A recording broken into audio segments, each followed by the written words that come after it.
Ivangeli likaLuka, isahluko se-19, amavesi 39 kuya kwa-40 afundeka kanje. Abanye babaFarisi besesixukwini bathi kuye, "Mfundisi, bakhuze abafundi bakho." Waphendula wathi, "Ngithi kini, uma bethula laba, amatshe azakumemeza." Wamukelekile kumnikelo. Encwadini kaLuka lapho uJesu engena ngokunqoba eJerusalema, isixuku samemezela njengoMesiya okwase kuyisikhathi eside silindelwe, simemeza ngenjabulo izindumiso. Kodwa abaFarisi, behluleka ukubekezelela lesi simemezelo, bafuna uJesu ukuba akhuze abalandeli bakhe. Impendulo yakhe yayilula kodwa ijulile. "Ngithi kini, uma bethula, amatshe azokhala."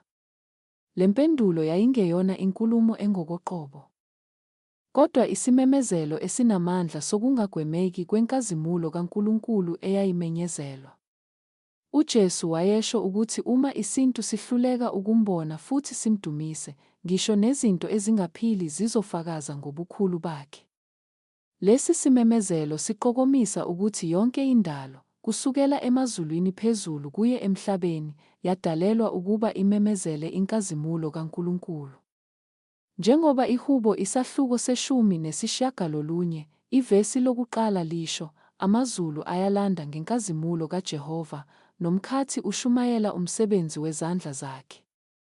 AbaFarisi, ngokuzikhukhumeza nobulukhuni benhliziyo yabo, babengakwazi ukubona ukuthi izindumiso ezaziculwa zazilungile futhi zibalulekile. Abantu baseJerusalema babemane belivuma iqiniso lokuthi uJesu ungubani, iNkosi yamakhosi, efanelekela lonke udumo.